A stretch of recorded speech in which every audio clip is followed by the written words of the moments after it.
Kanalımıza şikayət Lənkəran rayonundan gəldi. Rayon sakini Hüseynov Bəhmən Əbdülhəsənoğlu rayonda rahat kreslosunda yatan məmurların qəflət yuxusundan oyanmamağından və cinayət hadisələrinin gözlənildiyindən danışdı. Lənkəran rayonunun giriş hissəsində dəniz sahilinə yaxın ərazidə yerləşən illər öncə salınmış geniş şam ağaclığı yanıb. Ərazidəki ağacların qəsdən məqsədli şəkildə yandırıldığı iddia olunur. Hadisə barədə məlumatı vətəndaş yazar Hüseynov Bəhmən Əbdülhəsənoğlunun iddialarında bildirilir ki, bu yanğın təsadüfi olmadığını və ərazinin imkanlı iş adamları tərəfindən otel və ya yaşayış tikintiləri üçün qəsdən yandırıldığı bildirilir. Sözü gedən ərazi Lənkəran rayonu giriş hissəsində dənizə yaxın gözəl mənzərəyə sahib ərazidir. Vətəndaş iddiasında bu yanğının adi yanğın olmadığını, məqsədli şəkildə törədildiyini, bunu isə aidiyyatı qurumların ya səriştəsiz işləməyinin, ya oturduqları kresloda yatdıqlarının nəticəsi olduğunu bildirir. Yazar həmçinin qeyd edib ki, hadisə ilə bağlı bir neçə dəfə aidiyyatı qurumlara müraciət edilib, lakin heç bir tədbir görülmədiyini qeyd edir. Vətəndaş ekologiya mütəxəssislərinə bildirir ki, bu cür hadisələr regionun ekosisteminə ciddi zərbə vurur, havanın təmizliyinə, torpaq və su balansına mənfi təsir göstərir. Şam ağacları oksigen ifrazı və torpağın qorunması baxımından xüsusi əhəmiyyət daşıyır. Yazar Hüseynov Bəhmən Əbdülhəsənoğlu böyük bir ərazini əhatə edən yanğın hadisəsini ekoloji fəlakət adlandırır. Ekologiya və Təbii Sərvətlər Nazirliyindən, həmçinin Fövqəladə Hallar Nazirliyindən məsələyə dərhal reaksiya verilməsini, yanğının səbəblərinin və günahkarlarının müəyyən edilməsini tələb edirlər. İnanırıq ki, Lənkəran rayonunda yatmış məmurlar artıq qəflət yuxusundan ayılaraq dövlətin onlara verdiyi vəzifəni layiqincə yerinə yetirəcəklər. Daha ətraflı vətəndaşın özündən dinləyək. Azərbaycan Real xəbərləri olaraq qarşı tərəflərin fikirlərini yayımlamağa da hazırıq. Cənub Bölgə Müxbiri İlham Əsədov. Kanalımıza abunə olun və bildiriş zəngini açıq saxlayın ki, bu kimi ictimai və siyasi xəbərlərdən anında xəbərdar olasınız.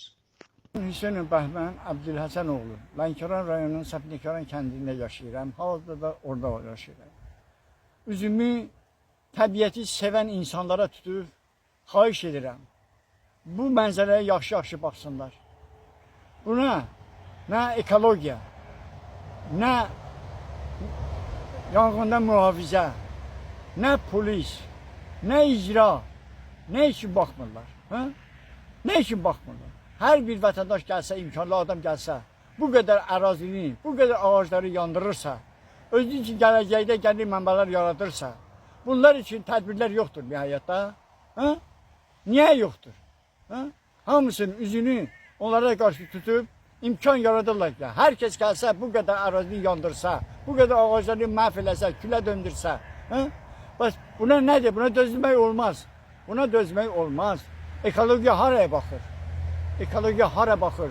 Yanğın söndürən məntəqə hara baxır? Bunlar kimə işləyirlər?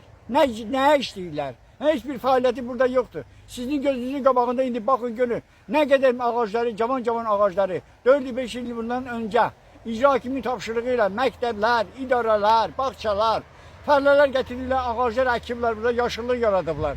İndi baxın görün bu yaşılların başına kim nə kül tökür, hamısı yığındırıb külə döndəriblər.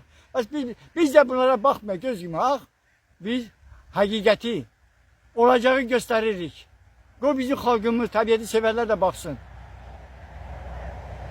Buna, bu qədərlığa heç bir ölkədə baxmır. Qonşu Türkiyə dövlətində yanğınlar olur. Baxın görün nə qədər idarələr məşğul olur, nə qədər vəsaitə sərf olur yanğının qarşısını almaqdan ötürü. Nə üçün? Onlar yaşıllığı sevirlər. Yaşıllıq insanın həyat deməkdir. Həyat deməkdir. Bir dənə günün altında qalmaq insanın beynini çürüdür. Amma bir dənə ağacın altında oturub, kölgədə oturmaq insana zövq verir, ləzzət verir. Bu adəti qurumlar hara baxırlar? Nəyə baxırlar? Niyə əhəmiyyət vermirlər?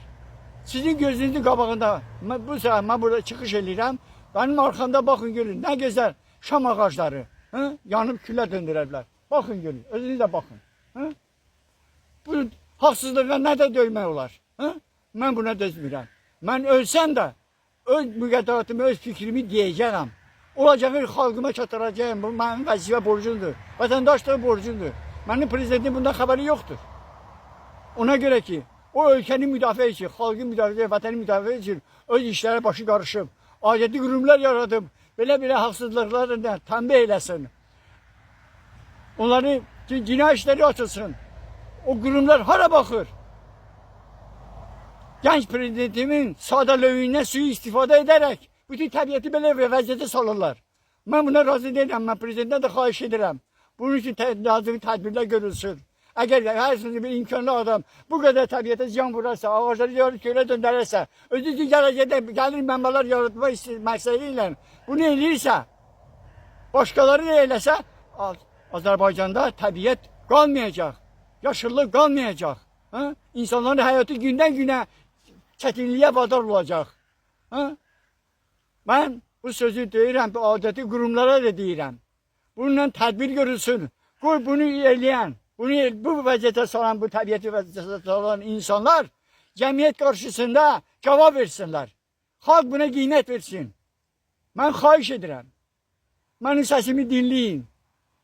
Mən özüm üçün demirəm. Mən xalq üçün, ölkə üçün deyirəm. Cəmiyyət üçün deyirəm. Gələcək nəsl üçün deyirəm bunu. Əgər mən günah işlədirirəmsə, qoy mənim cəzamı versinlər. Xahiş edirəm. Yüksək dərəcədə xahiş edirəm. Adeti kurumlar. Buna tədbir görün. Buna tədbir görün. Qoy biz də bilək. Bizi də məlumatlandırın. Ki, yəni ki, belə hadisəni törədənlər, bu təbiəti məhv edənlər öz cəzasına çatmışlar. Ölkəmizin başçısı olan ulu öndərimiz Heydər Əliyev, Allah onu rəhmət eləsin. Qəbri nurlu olsun. Məkanı cənnət olsun. Böyle bir prezidenti biz yitirdik. Bakın görün. Defalarla televizyonlarda çıkış öz halkına bildirir ki kim meşede bir tane ağacın budağı kesse benim kolumu kesmiş olacak. Kolumu kesmiş olacak. Bakın görün bu bir de daire rehberi tabiata öz halkından ne kadar muhabbeti var imiş. Biz neydik? Biz de dözümlü hallar yararlı. Dözümlü gelende dözümlü halde siz de bakın. Siz de bakın. Xahiş ederim sizden.